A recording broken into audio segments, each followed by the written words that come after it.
In the first section, we plan to provide an overview of learning analytics. We will explore the world of learning analytics together. And after that, we will have a break. And the second section, Mary will lead us through different tools and examples for classroom learning analytics. So that's, teachers can use learning analytics in their specific classroom. And then in the last section, we will talk about, we will try out different tools and then also talk about how we can use them in the actual classroom. And by the end of the workshop, we should be able to discuss current issues and trends in learning analytics, and also use some tools for classroom learning analytics. And hopefully you can develop a plan for learning analytics implementation in your classroom, whether it is online or offline class. So the focus for this workshop is more or less on classroom learning analytics. Also, we will talk about kind of a different scale of learning analytics at different level, programmatic level or classroom level. But the focus today is the tools, and then the ideas we share is more or less on classroom learning analytics. What is learning analytics? So to be more or less kind of workshop-like, I'd like you to do something with everyone. So what word or phrase does learning analytics, come to mind? Okay. So you can see the pattern right here, right? So the big word here is the word data, measurement, students, collection, outcomes. And then also we have the words very kind of language specific, fluency, language. And also we have statistics. So overall impression for me, at least, when I learn about this area is, it is an involving field of studies, and the word learning analytics can mean different things to different people, depends on whether they are from different disciplines. If they are from computer science, they may interpret it differently than from a cognitive psychologist. But I think the key thing is the word data, right? And measurement, collection, and students or learners or learning. A couple of words, come up to my mind. We talk about big data. That's the big things, the buzzword for a couple of years. Retention and data mining in education. So when they have a lot of data, they're trying to look at the pattern from the data-driven decision making and algorithm, predictive models, learning management system, personalization, adaptive learning, testing, and all those kind of things. So basically, it is two things together, right? People from data science and a data analysis perspective, they now have a lot of data, educational data, trying to say something about learning. So that's why it is the combination of two words, learning and analytics, that's becomes the learning analytics field. And the definition for learning analytics, it is a well-cited, and then I think it is the most commonly found somewhere when you read about learning analytics. That is the measurement, collection, analysis, and reporting of data. So as you indicated earlier, data seem to be the center of things when you talk about learning analytics, and data about what it about learners and their context, and for the purpose of understanding, and then after that optimizing learning and the environment in which it occurs. And the data can be about learning, can be about learners, can be about the learning context, so that they can understand learning in a more holistic perspective. And at the same time, the goal is to improve learning and the learning experience for learners. So the first conference will gather in 2011, Learning Analytics and Knowledge, and then that's also the establishment of this association of the society, and then later the journals of Learning Analytics, and then the handbook and everything follow up.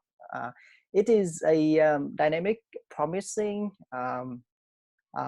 evolving field of study, and of course there are a lot of concerns and issues with learning analytics because it is interdisciplinary by nature. So I have a small task. I'd like you to spend around 10 minutes to look at the Solo website. Here's the 3 questions that may guide you. What kind of research questions are being asked? What are primary sources of data being used? And then what are primary analytical methods being used? I'd like you to spend 10 minutes looking at the soloresearch.org, and then you can look at the Journal of Learning Analytics, pick up 1 or 2 articles, look at the abstract, or you can look at the handbooks, or you can look at the proceedings, the 2020 proceedings. So it is more up to date. So, and then trying to identify what kind of research questions are being asked, what are the primary sources of data, and the analytical methods. When I talk about analytical methods, I can talk about statistical analysis. It's whether it is clustering or whether it is advanced or simple statistical analysis. Okay, I think we can get back and share with one another, each other, what you learn from the resources. So can you share some of your thoughts, or after looking at the website? I think some of you may look at this for the first time, and some of you may be aware of this one already, but just share a general idea what you learn from that, so we can learn from one another. I really like that a lot of people seem to be asking what the predictive power of this is. So I think like when we get into call deeply, we oftentimes get mesmerized by gadgets and toys, for lack of a better term, but we don't really think about what they're for. So like if you collect all this data on your learners, right, hopefully it's useful. I think people really like need to look into that. Not that I'm saying it isn't, it just, I think we get so caught up in the technological aspect that we forget that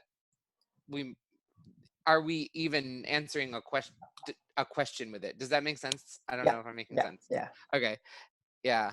So that was one that I like that people are investigating that, because I feel like when we go to Calico, a lot of times we get presented with like gadgets and technology, and then it's like, well, so what is it for?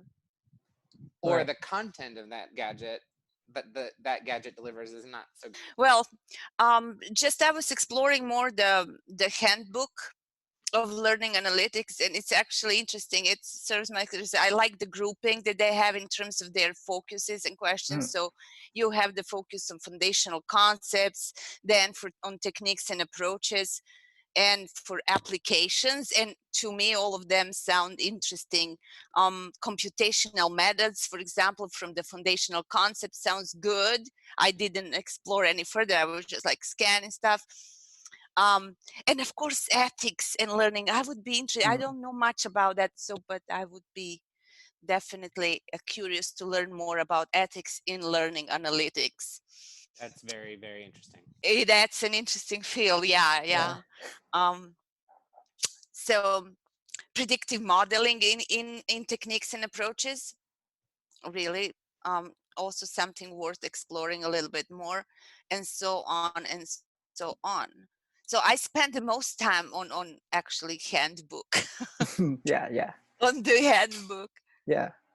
Yes. I stupidly chose a journal article, and it was way over my head. So it's looking at in answer to your questions, the best I could do was, so it was question 1 is how do learning processes unfold over time? So the authors are talking about how learning is a process. And so learning analytics is about measuring learning processes over time. Some of the sources of data is looking at instances of collaborative discourse, discourse data like from chats, for example, and even gestural, which I would like to understand that a little bit further in terms of analytics. And I didn't get as far as what specific method they were using in terms of, except for analyzing the notes and something called optimal sequence matching, which I've never heard of. Yeah, yeah, that's very kind of So it's a little bit over my head. I should have started with the handbook. Yes, yeah. Well, I was, well, it's a huge website. I dive in into the journal right away after having, looked through the home page of the website. And one of the article that one of the titles I was looking at, it is the one actually that I've shared on the chart, and it is the ethical challenges for learning analytics, which I think, well, I suppose, of course, it is something pretty big. And so the concerns around privacy and ethics, and privacy, of course, of all the users, all the students, and all the data that we are gathering anyway through the LA. So I think it is quite big anyway in terms of it's another big aspect, and so I would love really to know more about these. And yeah, overall, my impression about that's the field of learning analytics is, at first, they come from data perspective or data driven, but over time they trying to look for theories to inform their analysis. So that's why two circle, one is learning, the other one is analytics. So some people are more interested in data, and then advanced statistical methods or kind of machine learning, and some people from education, psychology, and they bring theories in that. And then in the end, it needs to inform learning design. And then if you look at the proceedings, there are more presentation papers focusing on learning design, how learning analytics can inform instruction and learning. And I think that is the key things in the future, because we need both theories and data, and then they need to go together in a logical way. So that's we can make sense of learning and teaching. Yes, I was going to say, I looked at the proceedings, and something that attracted me was the participatory design of learning analytics, and this article about involving teachers in learning analytics design, because there is this discrepancy between the research in learning analytics and the practices. And in my experience, it's quite difficult to involve teachers in the learning analytics field. Yeah. For teachers, it's all about data, it's all about measuring students' performance, and it's not, as what Dan was saying earlier, about but what is it for? Mm-hmm. And I think that we need teachers' involvement and participation into this to make it really relevant and meaningful for students' learning. Yeah. I think that's a very insightful observation. And then that is what we are trying to accomplish for this workshop, trying to bring it to the classroom level. So that's, it's much that's like assessment, yeah. Formative assessment. We have movement, we have talked a lot about formative assessment and how teacher can make use of formative assessment to inform instruction and learning. But still at teachers level, sometimes they are resistant to do that, maybe because of some logistical issues, because time consuming, labor intensive, but that's why we can bring learning analytics. Maybe we have some tools or some some devices that reduce the workload. So hopefully they can use more learning analytics for formative assessment in their classroom. So all right, so this was also my first time looking at things like this, and like Peggy, went to go dip my foot in the water of the Journal of Learning Analytics and kind of got swept in. But I noticed that a very common theme that was coming up in different sections of the issue I was looking at was very kind of collaborative, very social. These words kept popping up: social learning, collaboration, sociocognition. And I was looking also at where the data was coming from. And it seemed like they were collecting from behavioral data from learning outcomes. taking information also from emotional learning surveys, social learning surveys. So that seems to be a pretty big aspect of this as well, and not just the cognitive, looking at memory and things like that, but more collaboration, working together. Mm-hmm. Follow up that point, you're talking about data is, data is something we can collect, something can be counted, something in our head is hard to capture, right? Of course, people now, they have the scanning machine, scanning the brainwave. Of course, they can capture some certain amount of information. But most of the time when you talk about data, digital traces, that is something behavior we can capture through different devices. But something more interesting about learning that has to capture. So that's also one limitations of learning analytics. And then later, you will talk about the limitations. The pitfall of learning analytics is if people tend to focus more on what they can collect, and then that's maybe start teaching and learning. It's much like testing. If you're trying to measure certain things, you can divert the focus on teaching and learning because people are going to teach for the test. So it's same for learning analytics. If you focus on certain kind of data, and people tend to generate that kind of data for us. Yeah. Some comments on the chat about how, something that they just mentioned before, how learning analytics is not very attractive for teachers. And I think we would agree, like most academic journals are not very attractive for teachers at first, just because if they're not in a master's program, it's just harder to understand and they haven't been taught how to read and analyze this type of research. But they talk about relating process and performance with learning analytics, a way to make it more interesting for teachers. As some of you did, I also look at the handbook of learning analytics. It's published in 2017, and they make it online and make it available because they believe it is a dynamic field, and then something like a handbook can be outdated very soon. So they make it open, and then they try to update it over time. And as one of you indicated, the foundational concepts still is about theory. So learning analytics, when they look at the data, they can come up with a theory generation. But people from traditional measurement or educational theories, they tend to do theory testing in terms of theory generation. And then they also talk about different computational methods, and 2 chapters in that talk a lot about the idea of measurement and psychometrics as the foundations for learning analytics. Also, ethical issues in learning analytics is a big one. They talk about different techniques and approaches. Some people from our field, linguistics, they talk about unstructured data using text analysis and using natural language processing techniques to do learning analytics. And applications for now, most of application is focusing on writing, providing feedback, and using dashboards to look at student retention at the university level. Of course, they also talk about different contextual issues like infrastructures and student privacy, and then validity claim out of learning analytics research.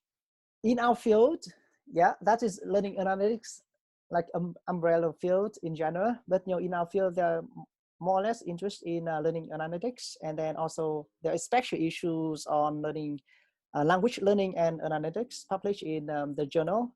You can look at that, and if you can look at the abstracts for each article, this is not much about specific techniques or anything we can use in our classroom or in our program, but overall this is a general discussion of how learning analytics can provide possibilities for our field, and then also some challenges in terms of ethical issues and in terms of quality of data. But if you look at the field of linguistics and then corpus linguistics, of course, there are a lot of people have done a lot of work in terms of learning analytics, and even there is a journal of writing analytics. At least for English language teaching, of course, I'm aware that you are teaching other languages, not just English. There are a couple of tools using corpus linguistics so that they can map for example, vocabulary according to different levels, and it can provide information for teachers and students when they select reading material, looking at the reading difficulty indexes, and also look at the writing. This one, the lexical tutor, something from Canada, I don't know. They can look at the percentage of content word and then academic words in writing. So at least for this one, it can be used to in the classroom to have teachers and students to provide feedback to students writing. But for now, my overall impression is that much of work have been done in terms of writing, and because of the data, the availability of data, because when some students write something, it's easy to capture. But I think spoken language is going to catch up pretty soon because they have powerful tool, speech recognition technology, so they can transcribe speech pretty accurately. So that I think they're going to catch up pretty soon. My overall observations of learning analytics, for now at least, they tend to focus on large scale and big data, and with so many students. Also, they focus on the program and institutional level, focus on the digital traces, usually from the learning management system, how often they log into the program, how much time they spend on a certain resources, and how often they click certain links in the LMS. And then also there are issues with their privacy and then biases in their algorithm. And what is missing, to me at least, I don't see the classroom level learning analytics discussion. There are some now in the proceedings, they start talking about learning analytics and learning design. There are a couple of journal articles out there already. It's pretty promising. And small scale learning analytics at the teachers level, and then one single classroom level. And then even, when we talk about learning analytics, people tend to refer it to kind of digital traces, something we can capture with digital devices. But paper-based learning analytics is possible because, data can be captured by worksheets or kind of exams or tests, and all those kind of data can be combined and then provide a snapshot or provide an overview of student learning and then their learning experience. So because of that's missing, that's why I want to talk about classroom learning analytics. So it is very small scale level, so bring it into the classroom. The idea is we are not going to use big data and then learning machines and everything fancy out there into the classroom, but we take their perspective, because learning analytics is very interesting because they use data to inform teaching and learning. And I'm from assessment area. I know that assessment, when people talk about assessment, they tend to talk about learning. They tend to talk about performance. For example, in our field, we talk about linguistic performance, how much they learn, but we do not really talk about their learning experience. So that's why we can bring learning analytics in. We collect all kind of information related to learning and learning experience, related to learners, so that we can inform instruction and learning, student learning. It's not just about what they can do with the language, but all kind of information we can put together. So for that perspective, I try to bring assessment and measurement into learning analytics and then combine them together so that we can have classroom learning analytics. So for this one, can you share some of your thoughts on the word assessment? What does this evoke? Measurement, judgment, yeah. Feedback, evaluation, decision, judgment, anxiety, Darwinisms. That's very interesting. Okay, yeah, proficiency, social. Yeah, to me, assessment more or less is related to grading and then feedback and then evaluation. Yes. And I try to recall my experience a couple of years ago when I joined different teacher development workshops, and people talk about assessment for learning, assessment of learning. And then later I realized that, there are no such a thing, because, it depends on the purpose of assessment, what you're going to use. It is not, the assessment type. So yeah, great. For me, when I look at different textbooks or course book talking about language testing and assessment, whenever people talk about assessment, it's all related to learning and learners' performance and grade, and then even it is not for grade, it's related to student learning achievement. For example, we do formative assessment, as some people say, so that they can fit into teachings and then improve teaching, so that we can improve the quality of learning outcomes. So the focus is more or less on learning outcomes, and in our field is linguistic proficiency. So that is the main focus. And then it's really hard to move people away from the idea of grading, marking, and judgment and evaluation when you talk about assessment. Here, what I have in my mind, that is, we're trying to bring the elements of learning analytics when they focus on data, and whether it is learning data or learners data or the learning experience data. It can be different sources of data to fit into teaching and learning. And assessment, they can provide very solid and sound foundations to do learning analytics.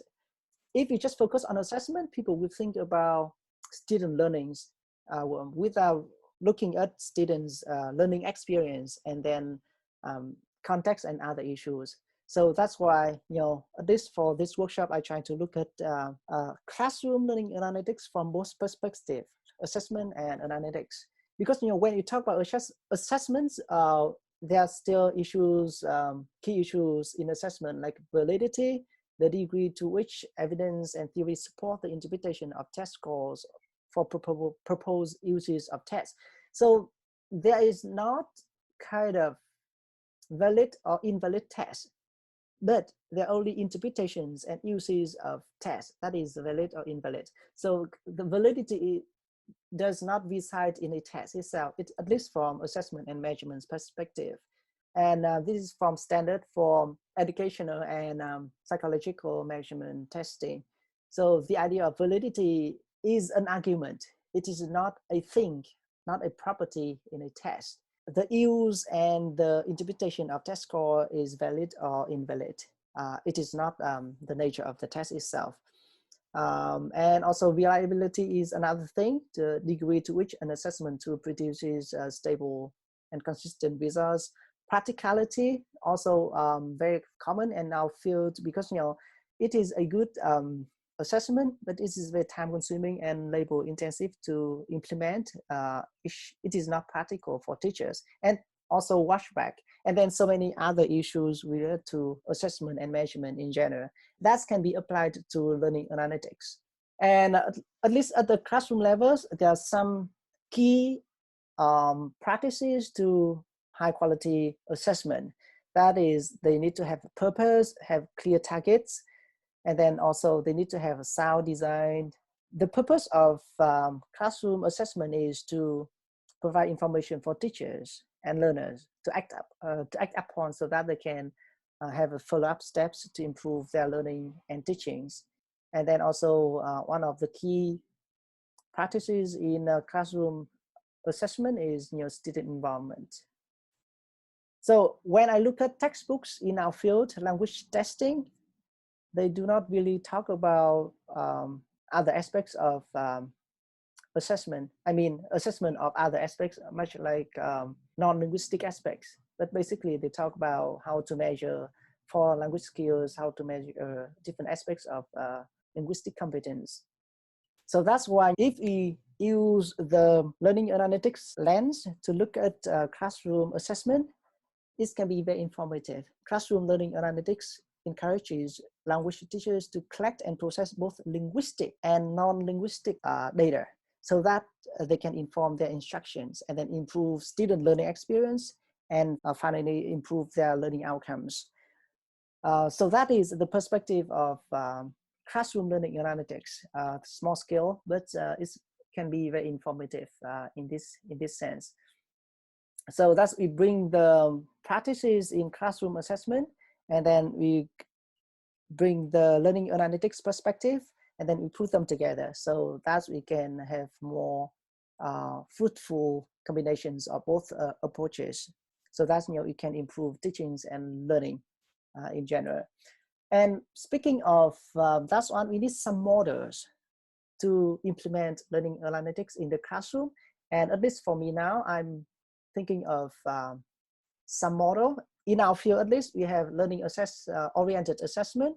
And then in education in general, the backward design movement is also a very solid one.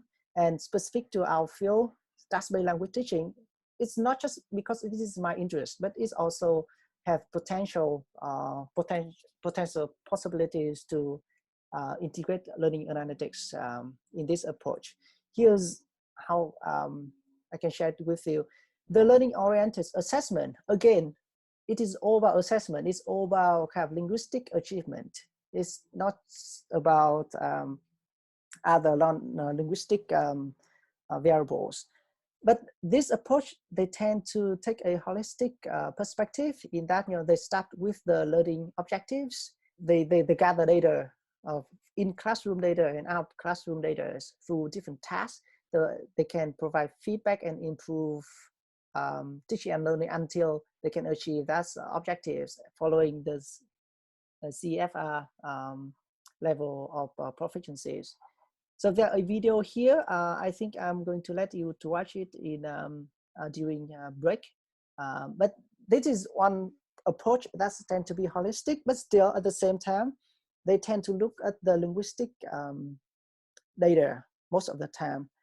But we need different sources and different kinds of data, not just linguistic data and student learning performance. With this model, we can add other elements, and then we can use the model and to fit in. Another model is the backward design. So they start with the learning objectives, and then we need to identify some ways to make sure that how we achieve, or to what extent we can achieve learning objectives. That's, we have to provide learning evidence from students. So here's, you can gather information to make sure that our learning objectives are achieved. And then after that, we think about designing activities as its learning experience, so that they can achieve learning objectives with the learning evidence, as a monitoring dashboard to provide information. So whenever we do learning analytics, it's not start from data, it's start from learning objectives. At least for me, it's similar to formative assessment and OCAP assessment. We need to have a clear purpose in mind of data and what type of information we are going to collect, and then for what purposes. And usually for learning and teaching, it starts with the learning objectives.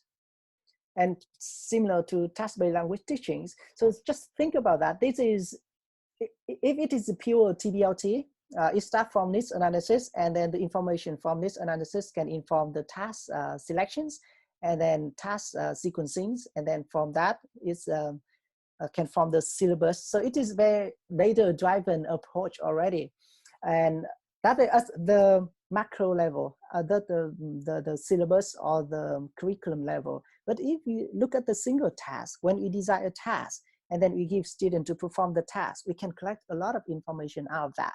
We can collect their linguistic performance. We can collect other kind of information related to task performance, like the anxiety, task difficulty, task complexities. And then later, I think Mary will provide some example of how she collect information about this one. So, but at least for me, here's a couple of approaches that can guide the integration of learning analytics in the classroom. Of course, there are more than this one, but this is just a preview of what can be done in terms of bringing learning analytics into the classroom.